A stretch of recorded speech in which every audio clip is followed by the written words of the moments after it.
Take your phone off, dude. Notifications. Yeah, Because all the modes are hitting me up. exactly. Hello, this is Dan from ISU. No, literally. Every day. Yeah. I could say the script with my eyes closed with earplugs in, with my hands tied behind my back on a plank. Let's hear it. Sell me. I'm painting over the hey, it's Dan from ISU Boxing. How can I help you? Right? Hello. Or are we doing when I reach out? No. I reached out. I filled out a Facebook form. You fill out a Facebook form? I'm interested. Totally. So, hey, is this Chris? This is Dan from ISU Boxing. How are you? Yes, bro. This is Chris. Awesome, Chris.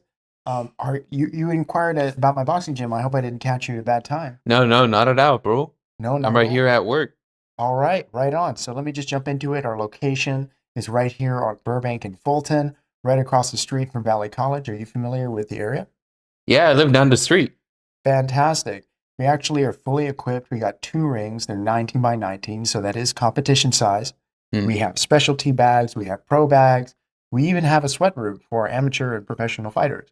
Now, what really separates us from other gyms is the fact that we are a management company in addition to being a training center. Now, Wow. yeah, and what that means for you is that typically coaches of that status only teach pros. So you're going to be able to work directly with those coaches if you're just doing this for fitness, for self-defense, or learning the discipline for the first time. And actually, I work with you on a nutrition basis if you're trying to hit specific goals. And right now, I offer entirely. Yeah, I want to learn how to fight. I want to fuck you up, bro. Yeah.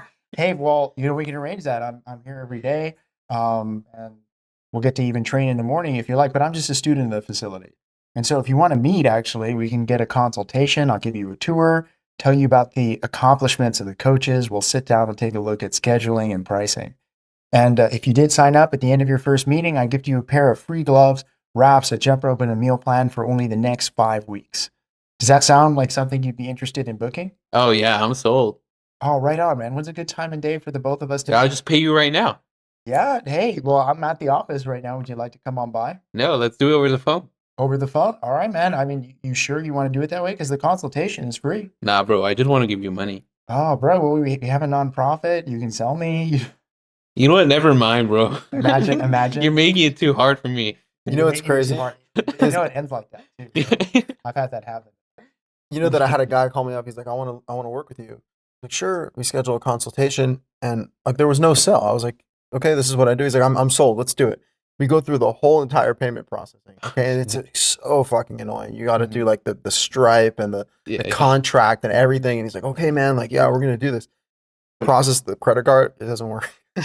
And then he's and then he gets so used to that. Yeah, no, but then like he's like, oh, like I don't have another credit card. Like this should work, and it just didn't work. That was it. And like I wasted like an hour just processing. The best thing is actually to meet them in person, and they bring you all the way up to that point. They're like, oh, wrong card, and then they give you like 5 or 6 different cards to put in. All of them decline, and then they're like, all right, bro, I'm just gonna be back in 5 minutes. I live around the corner. I have the right card at home, or I'll just come pick up cash. And then you're like, all right, well, what time, just so I can wait here for you? And he's like, oh, like 10 minutes max. 10 minutes. Yeah. 10 to 15 minutes later, I give him a call. This person that you have dialed is not available. He is inhuman, an absolute asshole. I mean, by the way, that's the scary thing when you're dealing with clients and with women on dates. It's like this idea of like flaking and ghosting is just so casual for people. It's crazy. It's like, well, in the Torah, you're told to value your word, not to cheapen your word. You're always bringing in the Torah. Always. God bless you. I mean, we should probably. But here, isn't that the thing, though? Because business, dude, it's so in plague. But I was thinking about that, which is like, there's really no salvation against the vices of humanity without the Torah. Like, at the end of the day, I'm reading this Dostoevsky book called Crime and Punishment, and it's about a murderer. And it's not like a murder mystery because you actually know who the murderer is, and he murders like basically at the beginning of the story. And then it's tracing him post-murder, just like, what is it like to be a murderer? What kind of person are you? And it's just clearly, and he's a very smart, sophisticated guy, he's not like an idiot. So of course he has like the best rationalizations for what he's doing. But when it comes down to it, the only protection against sin is knowing that what God's will is. Proper action. Yeah, knowing the lines you can't cross, and of course, murder is one of those things. So I just think Well, it's a lot of relevant. these guys have been very interesting, particularly in the psychology field. I'd like to Yeah. read. He's a novelist. Oh, really? Yeah, So I but don't he's know. like super like dark psychological novelist. That's why he kind of gets brought up in those conversations. Because I've never Yes. really Along read with his Jung and stuff, but he's Well, like who's the Jung? literary. Who was like Jung's mentor? The one who was Freud. Yeah, you have the Okay. psychoanalysts, Freud and Jung, and then you have the novelists who are like literary psychologists. that movie we watched, A Dangerous Method. I Oh, think yeah. you heard about that, right? So basically, it has Michael Fassbender and Viggo Mortensen, who's Aragorn from Lord of the Rings. Mhm. Right? And if you've seen the X-Men movies with the First Class, No, he plays I a didn't young. really like he those. plays the young Xavier, and maybe you've seen like 12 Years a Slave. No, I haven't seen that No? one either. Oh, But I know man. the. You know Michael Fassbender? He's in Dude, the I'm really bad with these Prometheus film. names. Okay, He's a whatever. good actor. Prometheus. They're He's a both really good actor. Yeah. And, Karen Knightley is the female lead. Apparently, it's based on a true story where he fell in love with one of his patients who had like really bad sexual trauma. Mhm. That perhaps is not part of the reality, but it's a very enjoyable film to watch through.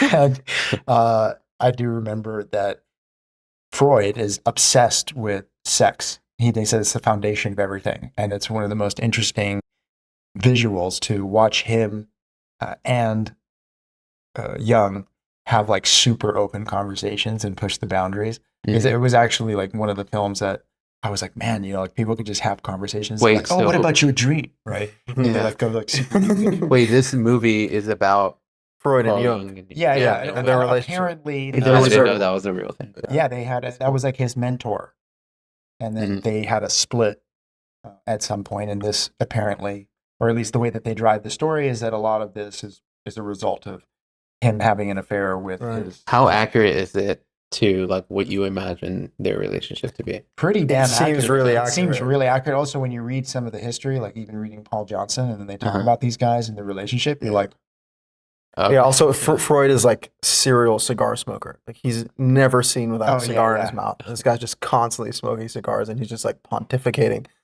What's interesting is that Freud leads a more. he's a Jew. He's a Jew, yeah, and he's. Oh, no way. Oh yeah, yeah. I mean, it makes Everybody- sense. Everybody is a fucking Jew, dude. All these guys insane. that were really high positions of power. Interesting. In every field, too. So, what's his name? The father of communism. Karl Marx. Karl Marx. Yeah, Marx was a Jew with a long line of Yeah. rabbis as his background. Most people don't know that. Mhm. We were just talking yesterday in the other podcast about, like, I just kind of like slipped it in there, like the Jews are responsible for the Bolshevik Revolution. Mhm. According to the history, like 95% of the leaders were Jewish, and they were all considered to be non-Jewish Jews. They were like Jews who stepped away from God Mhm. and the beliefs and following the commandments. Mhm. But 95, some even So say the very 99 Jews. or even 90%, it's a huge percentage of them. And it was responsible for what happened in World War II. That So was, is this people were- justifying Dan Blazarians? it does to a Which degree. is like by the Jews way. are the ones that are destructive and the cause for all this evil because they are the most capable of evil. Well, look, the problem with anti-Semitism is that The when- response to destroy the nation is wrong. Yeah, when it's taken. Holding individuals accountable is totally right. Absolutely. And if they're Jewish, they should be sentenced to death. And if Because- they're not Yeah. Jewish, they should be sentenced to death. People who do evil things should be responsible for their actions, definitely to that Mm. severity. It was literally the reason that the Germans were able to create a narrative for the Jews because everybody was afraid. They're like, oh, the Bolshevik Revolution is going to like happen again. And they're like, oh, they're like vermin. They're like this or like that. They're Mhm. disgusting. You get people to believe that human beings are subhuman, right? Which is part of the problem with what Dan Blazarian is doing. He's Yeah. Yeah. trying to recreate that narrative again. Well, I don't believe that Hitler's a good guy or a bad guy. Yeah. He's like one of those Yeah, guys who yeah. like talks in between, like, no, Yeah. bad guy, bad Yeah. guy. No, I mean that's the problem with anti-Semitism in the extreme is murderous, and the Holocaust was less than 100 years ago. So, hating a people just based off of their ethnicity, race, or religion, is by definition going to be murderous and genocidal. So you have to just hold individuals accountable, and Jews are obviously not above the law. And it is accurate to point out that there have been many Jews who have had disproportionately bad influences on the world, like evil Jews. And amongst Jewish circles, if you even mention that there are evil Jews, you're considered like a pariah, like an outcast. Like You're a pariah. Huh? you know, how dare you suggest that I there thought are some people call you a piranha. Dude. it's like how dare Hey, you? you guys I are- had to slip that in, dude. The shit you get, by the way, on the internet is insane. Yeah. Like, you should talk about that. Like, so Yeah. the Jewish viewers can see what the hell people say. It should be addressed. You get the most Yeah, of it. do it right now. Yeah, we Yeah. talked about it a little bit in Yeah. the podcast I did with Chris. Anything new? You told me something recently that was insane. No, I mean it's I mean, always you got insane. you got a response today with that guy with the black screen. Yeah, saying that yeah. You're yeah. anti-Semite Because I pointed out exactly that's what happened today. That on TikTok I posted this video about the Dan Bilzerian thing, where I was like, you know, he's obviously an anti-Semite, bad guy, but some of his points are true. And as a Jew, you should be self-aware that Jews are not above criticism. Like, what a stupid notion.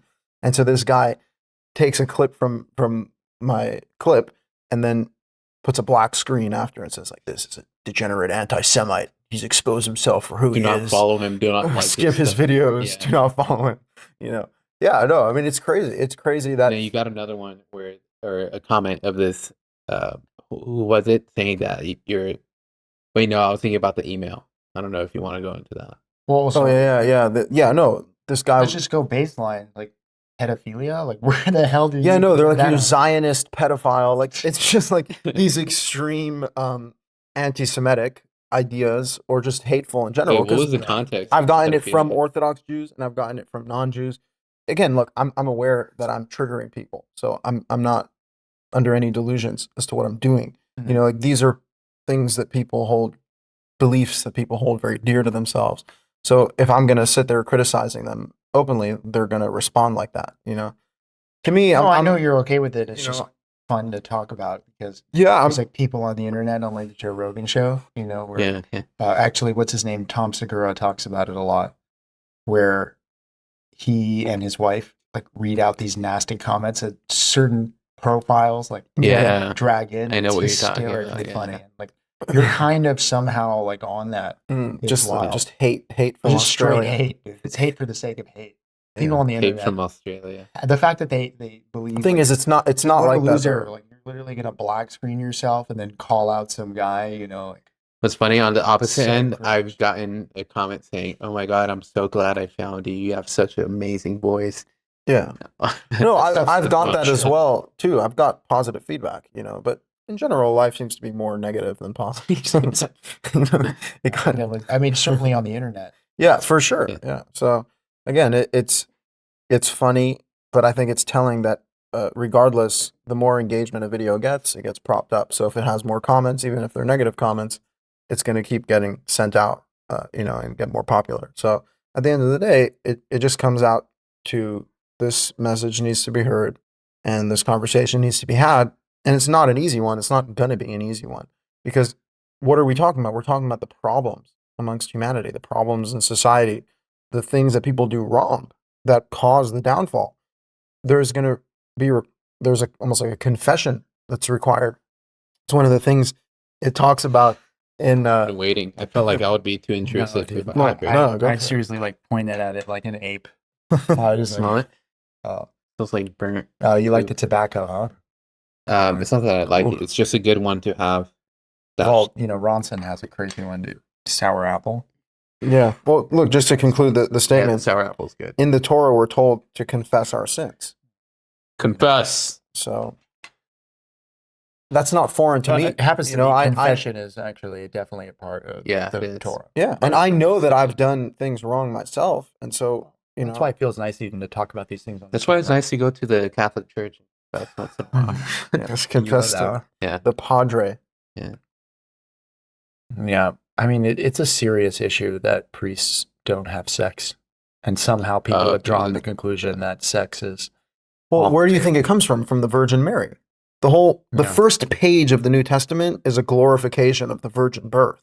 This idea that a virgin gives birth and that's somehow exceedingly holy.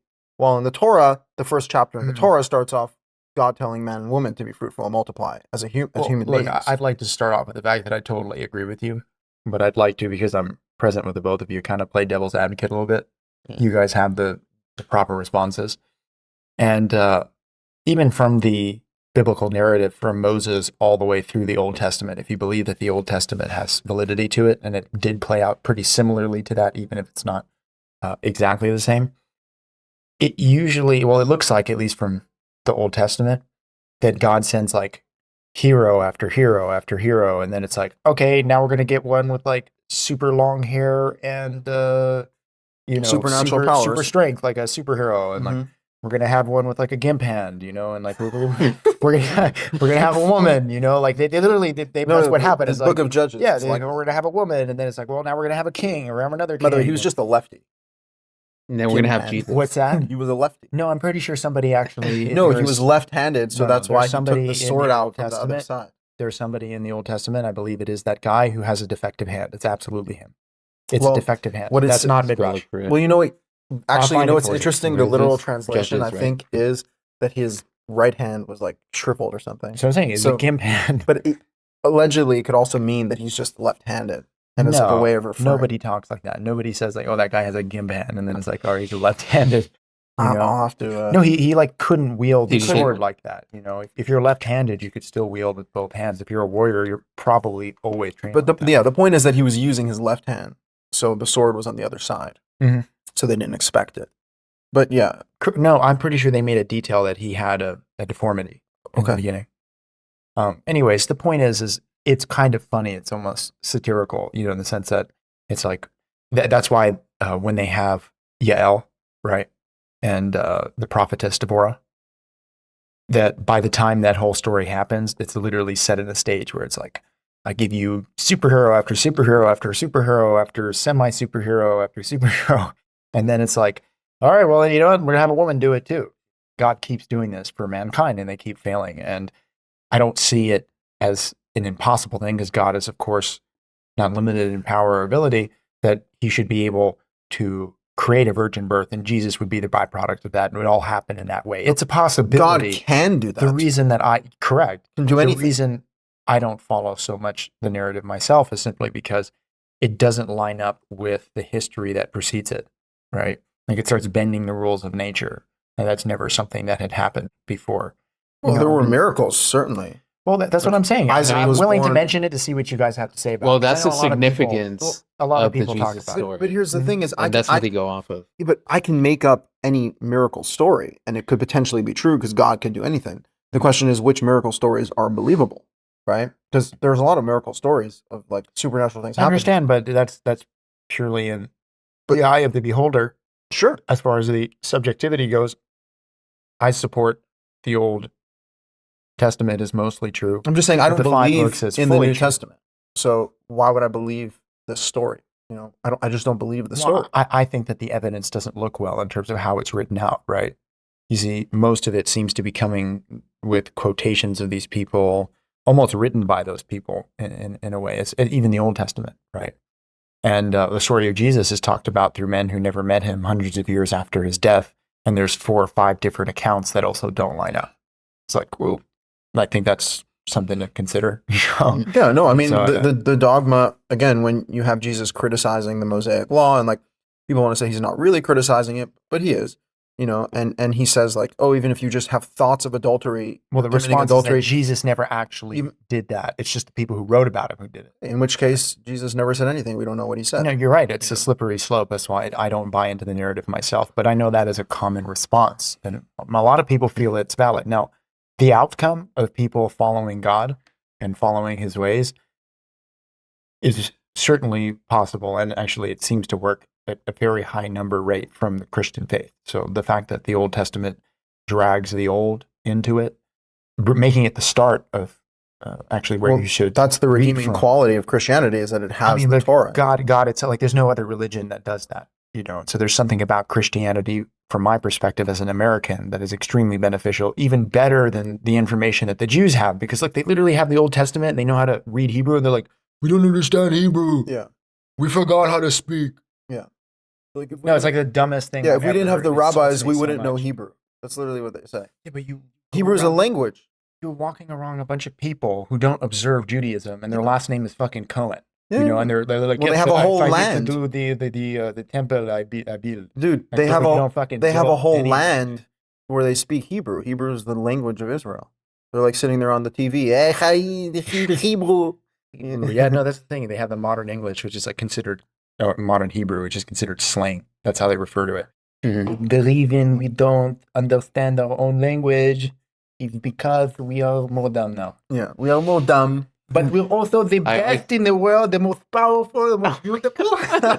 Dude. And it's like, fuck, guys, like, be consistent with it, you know? Like, Someone sent me a clip of like a Mossad agent like exposing Israel's like deep state.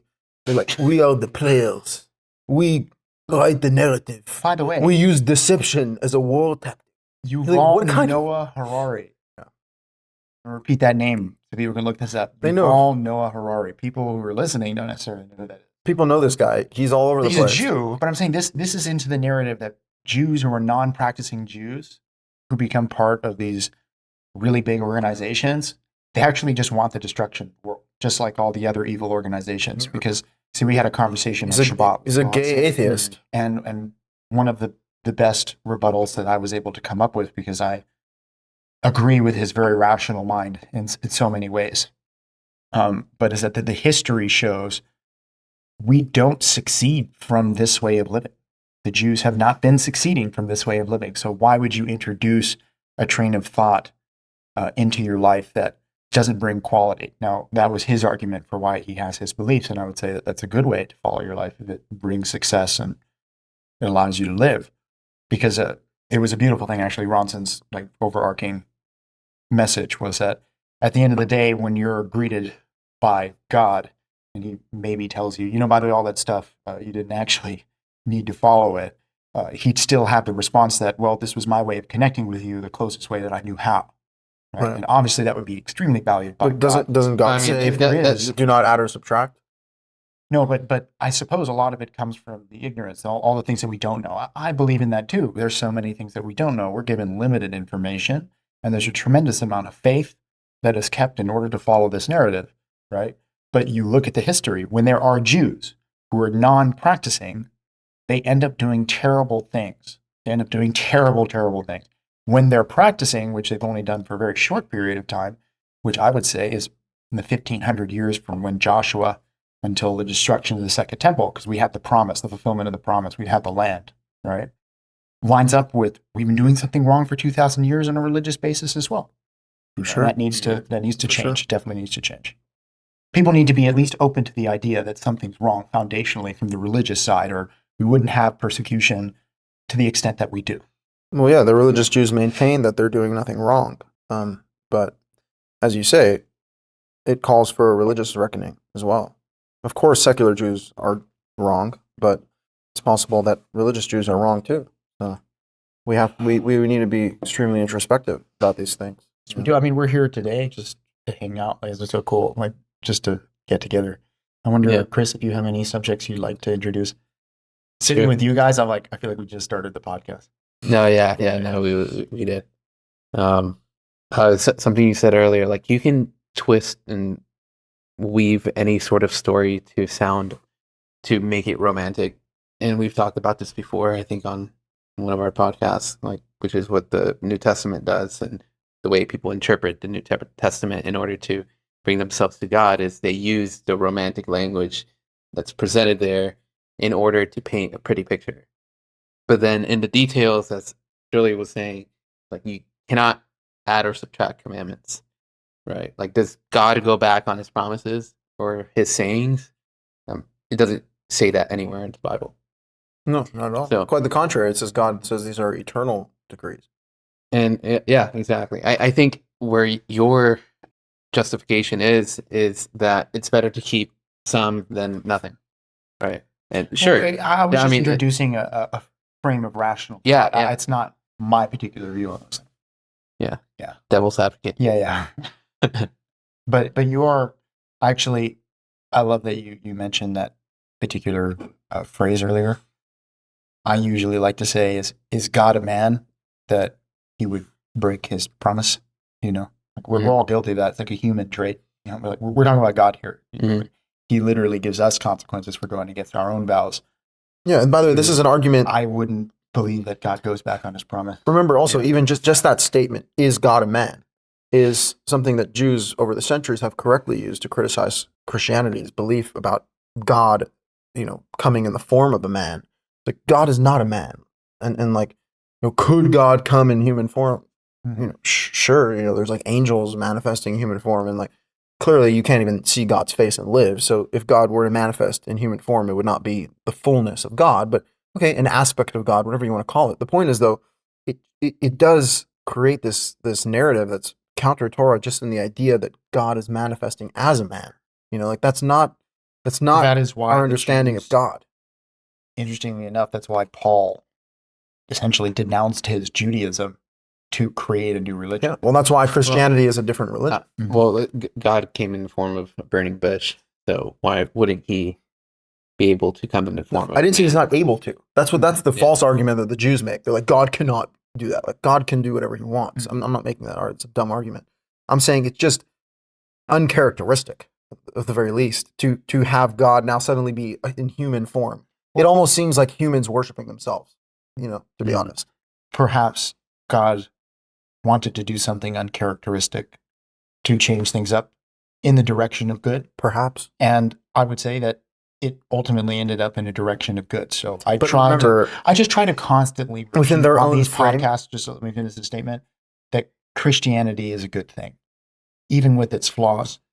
Within their own frame, the New Testament calls Jesus the Son of God, right? And so it doesn't even make sense to say that Jesus is God if he's the Son of God. No, like the Trinity makes no sense whatsoever. It's a terrible thing for a Jew to follow Christianity because they have different knowledge, but it's not a bad thing at all for people to find God in a way that they can understand.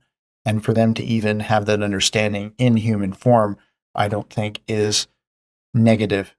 It could be negative if you go down that rabbit hole, but most people don't interact with I think that where the belief problem is whenever that's presented is that it forms a elitist mindset, which is the Jewish people have the ultimate truth, and if other people choose to not follow that ultimate truth, it's okay. Like, exactly. Well, by your own admission, that's somebody else calling it elitist. It doesn't make that's it me. Yeah, that's fine. But by your own admission, may I defend that point though?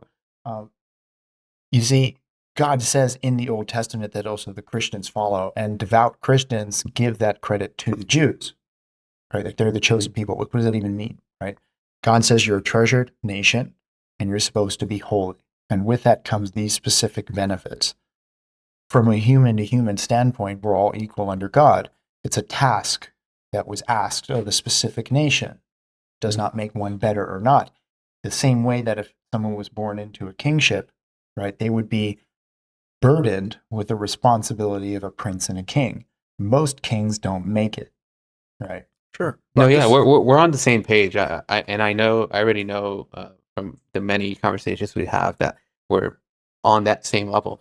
But I think that it's very destructive to be okay with other people not having the knowledge. I'm not okay with it. In which case, by your own admission, you're saying that for a Jew, believing in Christianity is not sufficient. So then what you're saying is that from a Torah true perspective, Christianity doesn't work. So then you should just say that. Like, if you were being true to the Torah itself, there is no like worship of this other deity named Jesus who you'd like, it's like the Son, who's the Father, who's the Mother, who's the ghost along with everything, like if you even think about murder, you're a murderer. If you even think about adultery, you're committing adultery. It doesn't matter what goes in your mouth, it matters what comes out of your mouth. Just contradicting the law and in general, making himself the pathway to God and really just destroying the individual's relationship with God. And I don't know. I don't find that to be good. There's statements even where he said you have to hate, I forgot which book it's in, but you have to hate yourself, your own life, your parents, your family, your wife, if you want to be a follower of Jesus. It's like the rabbis saying that, like, if you want to learn Torah, you have to die in the tent. The rabbis ended up making a proclamation in the Talmud, which I'm completely against, that we are actually that elite people and everybody else who's not us is subhuman. The same anti-Semitic remarks that go towards Jews. It's such a disgusting thing to be in the Talmud. Like, yes, I will say that publicly on camera. And, that's another thing too. I don't think that Jews are going to be able to benefit from these conversations so much. I really hope they do. But ultimately, I'm just introducing God into the equation from the perspective of a Jew and how I grew up. Mhm. We all want the same thing. We all end up believing in the same God. Jews, Muslims, and Christians really do end up believing in the Father. Certainly people who read the literature, like you talk to them and they're talking about the Jewish story, and you're Jewish, so you grew up like celebrating Passover every year, right? Yeah, but that's like an important thing. God is the Father. It's so clear in the Torah. God is called the Father. He is called Yahweh. Like how the hell do you come But up with doesn't that also mean that the informational pool from the Christian standpoint isn't limited? As in, it has the potential for people to know everything, the same information that the Jews have access to, and God is the one who allowed that to happen. but let's just say say that Torah is true, and that's God is we believe in God, but also we're just gonna make it an emphasis to center our worship in the name of Jesus, right? So it introduces another name and another power into the Godhead, into the picture of God, and I think that's not okay. Well, that's the thing is the Jews are far more responsible on a number basis than the Christians are in the past 2,000 years of history. Number basis. Yeah, like the Christians were proselytizing people to believe in God, and like for sure on a number basis, they like performed more circumcisions and more goodness from the perspective Sold of the more five Bibles. books. From the perspective of the five books, far more than the Jews did. I'm like I said, I've said it time before. I am disgusted on behalf of the Jews that for 2,000 years we've been following our own religion and we've been running with that. Like, how does it happen that we lose our land? And then the Jews were literally like, you know what? We're just going to ghetto out and try and live in any corner that we can just so that we can maintain this. And what's the this that they're talking about? Literally the oral Torah. Like the first big guy that came into the picture was Maimonides, right? It's full oral Torah. I mean, this is the Old Testament, including the five books, and it's pretty big, I'd say. You'd be very accomplished if you could read the whole thing. Now, this is in 2 languages, so it's half of this, which is not that big anymore. And that's the Old Testament, which is not a required read, only in the 5 books. Maimonides' books, all stacked together, would reach the ceiling. Yep. They'd reach the ceiling twice in 2 different stacks. I hope people can really understand what that means, and he speaks in a way that is unique to him. He was a man with a lot of life experience, and he worked very hard. That stuff is extremely respectable. But how many other people in history have been doing the same thing? What was specifically special about this guy? It happened to be nothing. Just because he was a rabbi. His son immediately strayed from his father's path and went into the entire mystical aspect of Judaism, which is what Maimonides was rejecting. But in his own fashion, he created the mystical too, because he went and shared every damn thought that was in his head and documented, and people ran with that instead of with the 5 books. Which is all mystical too. It's not rational. It's not rational to say that you should believe the oral Torah. It's irrational. It's mystical. Paul Johnson makes that point. It's like, unfortunately for the rationalist, the mysticism is part and parcel of the Jewish tradition. So you can't be a rationalist and believe in the oral Torah. Yeah, I feel like in every podcast I have to mention the word Gnosticism with the G. Yeah. It's like the biggest word I've learned in years.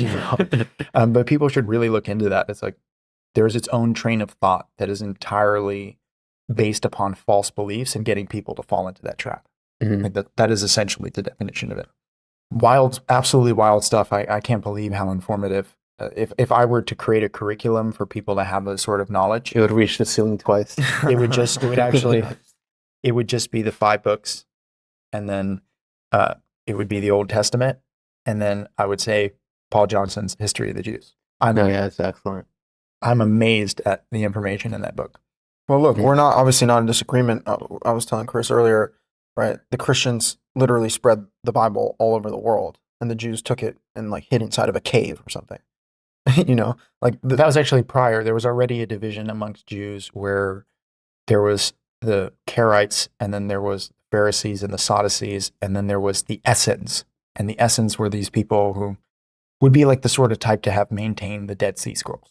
Like that was the type of people they were. And they lived in caves, and they were much closer to the Sadducee in terms of belief than anything else, but they were all literate writing people. And that was like almost a 500-year Yeah. division of But I mean, of like, section of like Jews. people retreating into the ghetto again to maintain the tradition and the culture that they really just worship that above the Torah itself. Because in the Torah, none of these traditional things are supported. It's all man-made. And so for people to dedicate their lives to man-made ideas, it's not a good look, you know. You got another point? Sure, I could bring it up. Go for it. I think something. What was it you mentioned earlier? I'm lost at words. Okay, we can talk about Austin Powers. Yeah, let's I do was Austin telling I was Powers. telling him about No, the thing is that like we've talked about this so many times, and of course it never gets old. 5 books of Moses. That's where it's at. Yeah. And keeping that together is the only thing you should be passing down and teaching all the time. Yeah. And again, the Right. claim that you And other than need that, no, but aside from that, because that can get very repetitive and we will repeat it as we're instructed to throughout our entire lives, there are practical matters that you can implement and actually use as time progresses. Mhm. Like Austin Powers. Yeah, no, I saw the correlation was just a straight linear line. Don't take my mojo, baby. Oh, I love that character. It's really funny because if you like Sean Connery and the James Bond films, or you even like any of the James Bond films, it just makes a parody on it. But they somehow make him charming, even though he's so repulsive at the same time. You know, it's a funny thing. You know, it also shows though how people used to interact with life. This is something I'd like to discuss. People don't interact with life the same, you know, and people need to start having the conversations that, like, you know, all the stuff that we've watched on the screen is not how our lives have played out at all. Like they're just barely making content that reflects the current generation, and it's so different than anything before, and it manifested in such a short period of time. And it's pretty scary. It's pretty dark stuff. You know, when you look at like the modern films and the modern Oh yeah, Hollywood agenda, you're like, oh man, like Conclave. that's dystopian as hell, man. Like, what in the world are these people trying to push? You know? I'm not even gonna lie right now. Something just popped into my head that I'd like to bring up. Yeah. When I grew up, I obviously, you know, my father being a famous actor and having introduced us to historical film at a young age has made me and everybody in my family very into movies. And we would listen to like Dennis Prager in the morning, and other guys were like always on. Like, I don't know if you guys know the talk show host so much by name, but there's a Republican talk show host who has like almost a very squeaky voice, but he yells all the time. Levin. Mark Levin. That's awesome that you can pick that up. So Mark Levin is wonderful. Like, guys in that circle, they were the ones who were doing the Daily Wire independently, like before the Daily Wire. It was radio. It was just radio. And they would talk about movies a lot on this, and rating movies and doing reviews was something that I thought I was going to do in the future of my life. But now I guess I'm like somewhat You do that. position. Yeah, no, I'm saying that it's really cool that You've always done that. well, I've always done it, but I've never been in a position where, like, you know, we can talk about movies and rate them and talk about their psychology as part of like even our podcast. Let's see how that goes. Yeah, I'd be down. Sure. I just went to the theaters last night for the first time in forever because everything's junk. Like, why would I go to the movie theater? You know, they brilliant business model for AMC though. If you pay $25 for the month, you can go to 3 movies a week, right?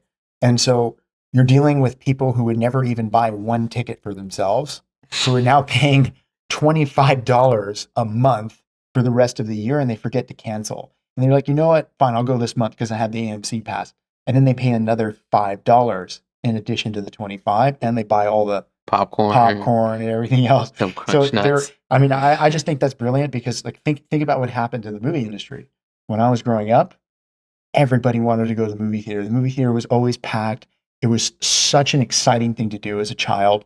Like, that's what we did on my birthdays. Like, I remember on my birthday, like, we could pick the movie that was coming out in July. You know, it was the summer movie. Like, I was like, oh man, you know, I got like, so even if we watched something that like was whatever, it was never that bad. Like, all the stuff that was in theaters was honestly genuinely good.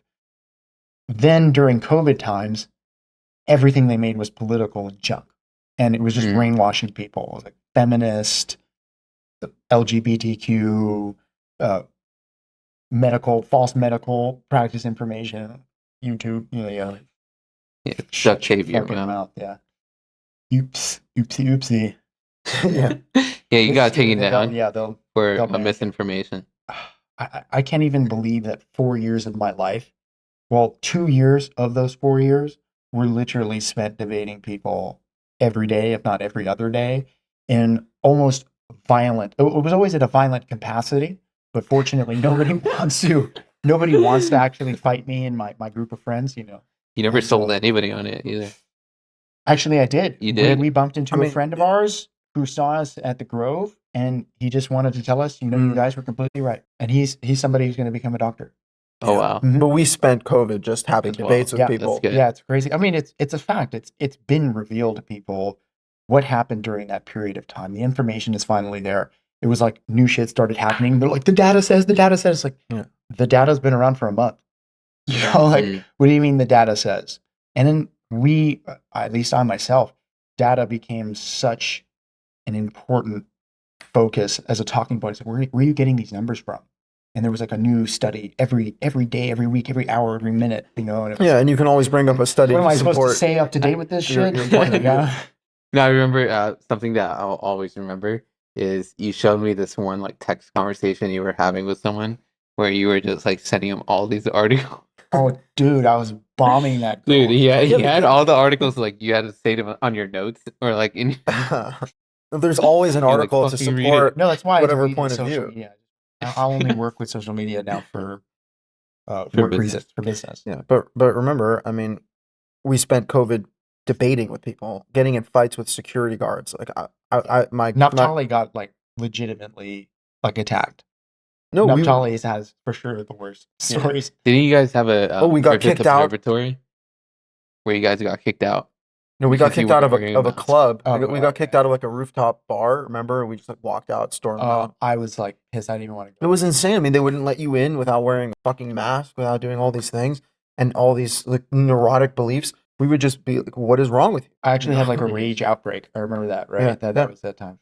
No, I literally was like, because like the bodyguard or whatever was like, I was also huge at the time, dude. I was 225. Oh my I was God. 225, and like I was not in the right headspace because of all this chaos. I remember I finally went out, and like everybody's wearing a damn mask in the line, and I'm like, I'm not gonna do it, And so like I'm standing in this line, and they're like, oh, you guys have to wear masks and have COVID tests and all this other things. She's like, dude, it's already been, it's no longer a law anymore. You don't have to do this. Like you don't have to do this anymore. And that's how I really started having the conversation. And like people were getting rowdy, like people were ready to start like throwing punches almost. And I was just there like brooding, dude. And then I don't know what it was. Maybe the bodyguard was kind of like I don't know, he like touched me like really lightly or something. And I was just like, that's it. I was like, no. And I just remember losing my shit. Like, you guys want to fucking party? Like, go with your party. I don't want to have any, but fuck you. And, like, I wouldn't want, it was a little no, but we were just so fed up. uncharacteristic, but Not entirely. it uncharacteristic. was so, it's just like, at what point are you going to be bottled up and then open up? I don't even need to be here. That's like when the start of a lot of that train of thought. Where even am I? So aggravating. I don't want to be anywhere near this sort of institution and people who implement this. By the way, they've already introduced it into the culture. Like today, there's fires in LA People are just wearing masks again. because like the mask is like Yeah, we just the saw solution. some We just saw a whole family just walking with masks on. crazy. It's like the thing mask this is fire that'll is help a you. serious problem. Do you know what I It's a heard serious from the problem. gentleman who sat down next to me? He said that some lady friend of his, who's in like Thailand or something right now, she has 2 homes, and she was about to sell both of them. Both of them got burnt down. She Dang. had to sell. In LA. Yeah. No, and by the way, a mask is Not not, one it's home, not going to help you Not with one that. home, 2 homes. Like Mhm. my heart goes out to that Oh that yeah. family, Oh, those yeah. people. My Of God, course, I this mean the is- damage is so much more real in this idea that you could just put on a mask and you'll be fine. It's just again this No, delusion. that's you know? that's the thing. That's the dissonance. That's also how you get tons of people to conform and to break them. That's how you break people. I love this video that I saw. I forgot the strain on YouTube that used to discuss these, but they do animated art, and they talk a lot about psychology. And they say this is how Oh, you yeah. you essentially like castrate a lion. You overstimulate it and you isolate it. This is how you. There's a word for it though. It's not castrate, but comes out essentially to the same thing. You just isolate something, Sterilize? overstimulate it. Sterilize is a perfectly fine word. Even castration is a perfectly Yeah. fine. No, that's what you do. I believe they say you like lock them in a room with like a screen. Well, look at what Mm. castration does to Mm. people. This is also why abstaining from sex is such a issue. You know, Mm. you have to have sex in the proper context, and purpose of sex, why it's been given to mankind, is in order to create, to be fruitful and multiply. That's a biblical idea. You know, like I think that's more in line with how people have been living and certain facts about life that are essentially indisputable. You know, you can always have the rationalist question you, but you know, No, but it's also the nihilist Yeah, and the Just theist. bring you down. Agnostics are pretty cool. I wouldn't even lie. I think a lot of them are very rational. What do you think about that issue of the concept of the virgin birth being at odds with the concept of being fruitful and multiplying? I mean, as the Jewish people say, the virgin birth was not actually a virgin birth. Oh yeah, it was. She was a She was whore. a whore. Yeah. Yeah, she was a whore, and Jesus was a thief. He was a false god, false idol. You know, there's virgin OnlyFans girls out there promoting their content. They just sit there tickling behind them. I mean, I kind of believe that they're virgins. Rolly is such a savage dude. It's crazy. Well, yeah, clearly that kind of virginity is not worth maintaining. My goodness, this is a very fun podcast. This is the most fun I've had filming a podcast. Usually, I'm like, Dreading I'm it. so. Well, what do you think I about don't think that? I'm dreading it that anymore, virgin actually. I like it. OnlyFans girl. Are you subscribed? Oh, doesn't she have like the most subscribers out of Yeah, everybody? I mean, that's what's going for her right now. Yeah. That she's a virgin. Yeah. Of course. I mean, dude, I was people have subscribed. AI girlfriends. Oh yeah, that's good. Yeah. I mean, Shirley has almost AI girlfriend. Well, Slander. gossip. God forbid. You know, I loved reading the laws of the Torah the other day, and what the hell is going on? Yeah. They all walk in here. Like, we heard there was party. Start breaking your shit. You should throw a Sound party like in a here. chaos mob. Yeah, there are Russians who live downstairs, and they just like yell on the porch. Yeah, I saw Sonya the other day. That was cool. I don't know if I told you about that. Yeah. He came by the gym to say hi. Russian people are wild men crazy. and women. Dostoevsky is Russian. Mm-hmm. They're amazing, Yeah. amazing content. Very smart people. Oh yeah. Mhm. Very physically fit too. Like, I mean, they amazing also specimens. like come from a lot of them escape from the terrible shit that goes on in Russia. Mhm. You know, and they Everybody actually had to have escape from that. yeah. They actually have they know the consequence of humans just failing completely and going towards corruption. Yeah. You know, and they have it very near to them too. Communism. Well, that actually comes to the root of why we'd even be discussing it on this scale. Like at a certain point, the world is headed in a direction and it does not look good. And a lot of people they literally have to take up arms. Like, that's quite literally what they have to do. That's why gun stores are fucking packed. Everybody's at the shooting range. Everybody's panicking, whether you're Israeli or American or definitely people in Florida. You know, like Florida is like turning into its own. Like there could potentially Country, pretty be, much. it could potentially be civil war. You know, like these are things that are in discussion. I would never be one of the people that introduce it if it wasn't constantly discussed. You know, like what's on the news now. You know, and I mean, you look at things like the Gulag and how the communist countries were running it. If everything in this life is about personal gain, and that's why you choose a certain train of thought, then it's rational for the communist to choose his position, because if he's amongst the elite few, he has more power than everybody else. Right? Sure. But if you believe in freedom and you believe in God, then you actually fight for other people's freedom or you're going to lose your own. Yeah. And that's a biblical idea, a Protestant, Christian, and Judaic idea whose conquest won out. They won out. And it's a miracle. And it brought such success and blessing to be born in America with the freedoms that I'm allowed, even up into this point in history. You know, like if we can maintain that, people, whatever color, religion, or origin, you want to do that. And it doesn't come from these other trains of thought. So let's try and revert back there. What does it take in order to do that? You need to equip yourself with the 5 books of Moses. What I said is what you say, Mhm. what you say, and that ends up being the circular conversation, yet it's one that needs to be repeated over and over again. Yeah, and we were talking about it even in the context of business, where people's perception of business often is that, you know, it needs to be a cutthroat environment where only, you know, the strongest win, survival of the fittest. But if you look at business from a Torah perspective as being just livelihood, well, then everyone needs to make a living and everyone needs to have food on their plate. And we're encouraged to share with those who are less privileged, to give loans without interest, to give the corners of our fields, to give our tithes, and lift up others. Every 7 years, there's literally a Sabbath of the land, and everything's just for the taking. You can't even like fortify your fields Unless you make a contract. Yeah, unless you make a rabbinic contract. You know, the rabbis created a contract so that the loans would not go away in the Sabbath year. That They're applies. trying to create a loophole Jews around. also completely around the Torah. whole interest law Oh, at yeah. a certain Yeah. point in history. Sure. People hated that for that too, you know. And it's like, well, you only get hated when you step out of line. Mhm. I look, whether I like the laws or not, and whether I see like direct benefit in this given moment, most of the things in the given moment do not have instant fruits, you know. But it's over the long term that it creates blessing. And Well, God testing individuals is a theme, you know, in the narrative as being a testament of a person's faith and commitment to God and to what's right, you know. And we don't understand, like, God literally tells Abraham to kill his son, you know. That goes against everything we know about what God wants us to do. But the whole point of the Torah is you're here to obey God, not to do what you think is right, not to do like what makes sense to you, what God wants you to well, do. when you do that, the outcome looks really good. Oh yeah, It does. And that's for sure. That's why, like, you can't necessarily judge a specific human life in all of our failures and our accomplishments, but about the totality of the thing and what it does cosmically for everyone else.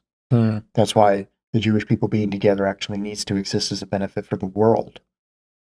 We're all each other's brothers and sisters, and we all work like, you know, little cogs in a clock wheel. You know, when you remove one, the whole thing stops. Absolutely. Well, gentlemen, I had a wonderful Let's conversation. I don't know, Chris, if you guys have gotta other things. Yeah, close this you out. gotta. All right, let's put our hands together. Spotlight on you. I'm in the middle of this. All right, it was a good debate. Good debate. I think Dan's defended Christianity really well. I think Shirley did a poor job defending Judaism and Rabbinic Judaism. Is Dan wearing his kippah? Oh, but it's not showing. Shit. It's black. My hair's Yeah, black. Dan's dressed like a priest as well. Huh. So. Yeah, you just need the white thing. You want to see what my necklace looks like? Star of David. Vanity. Is it the Satan star? Star of David. Oh, okay. Ah, you see? Oh I shit. represent my religion. Yeah, you I represent. don't even need to wear a kippah anymore. You resent. The thing is, I really don't need to wear the kippah. I do need to wear my tzitzit, and I am wearing my tzitzit. That's the important one. Like the uncomfort that comes from dressing in a certain way, Yeah. to accommodate your beliefs. No, I see that everywhere with Jews. They need to literally, like, if it helped them throw away the kippah, and you would start wearing your tzitzit, just do it. Like, if you're not wearing your kippah and your tzitzit, you really don't have any like communal benefits anyways. Just take your kippah right in the trash. Start wearing your tzitzit, and like, there is no judgment from God for that. He didn't ask humanity to go ahead and put these bizarre hats on their head.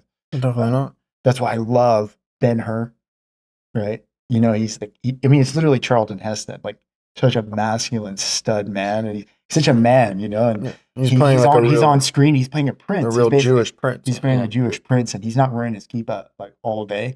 But then he gets home, and like he's like lounged on his like bed thing where they're having a meal. He's like eating grapes with everybody, you know. And then he like takes it, like they wash their hands like Netamachadayim, and then he takes his giant kippah and he like puts it on his head, and that's like how he eats on his table. I was like, legend. I love that, and that's more accurate to like a real Jew in the modern day, even during the prosecution. You know, I love that film, and it's actually a Jesus story. Interestingly enough.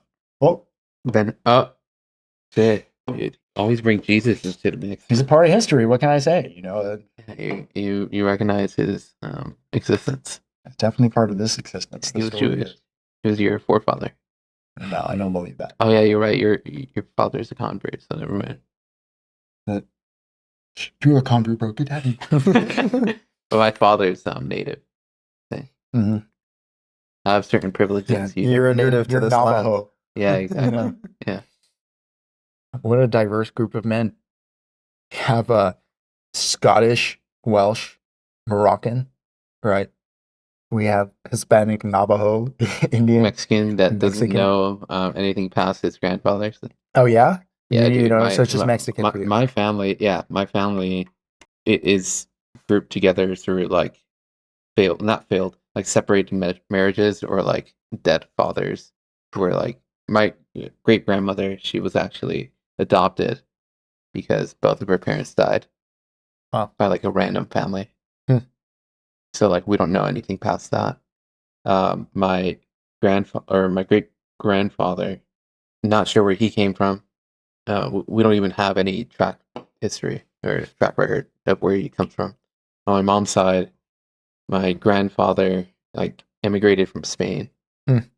Either that or her great grandfather. Well, that's Like, what they about say, it. that biologically Hispanics are a mix between Spanish and Yeah. Native American. Yeah. The point is, we don't have a lineage. Like every time I hear about your family, you know your father's father, Mhm. and like the entire history of like how he's connected. It is an And interesting. I hear it from Tarrant as well. It's actually like I wrote an essay as a Wild. kid about like my great grandfather because the history's been maintained so well, and apparently sometime in the line like there's like Scottish kings in there and stuff. You know, like I Wow. remember, yeah, it's like wild. And then on my mother's side, they were a very powerful family actually, and like her father, her grandparents, and there was two different women.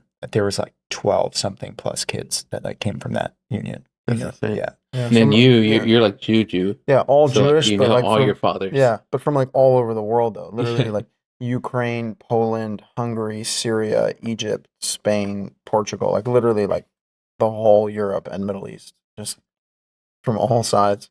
Even from like Uzbekistan, which is like And traveling Jews. north of Iran. It's like, Uh-huh. like Jewish people are mountain like people. gypsies. Yeah. That's They the way are. I think. mean, it's called being exiled. Yeah. Yeah. You know, it's Aren't what- you like somewhat? Aren't you like somewhat related to Frank Sinatra? That's something I've heard of it. Strangers in the night. Oh, this guy's a legendary singer, by the way. People should look into his And music. your mom was she was a princess, right? Well, to a degree, like the Ben Haim name is like a very famous. Same way I would say like Horowitz is a particularly Jewish name, right?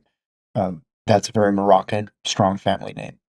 So they just have deep roots in Morocco. Like they were like Taliban people, you know. Like, and interesting how my parents met, and my whole family is amazing due to the values that they taught us. Again, you know, all of us, one way or another, we were dealt different cards, and we've come to the same conclusion. And it makes sense to continue sharing this ideal and see where it goes. Yes. All right, guys. God bless you. God bless.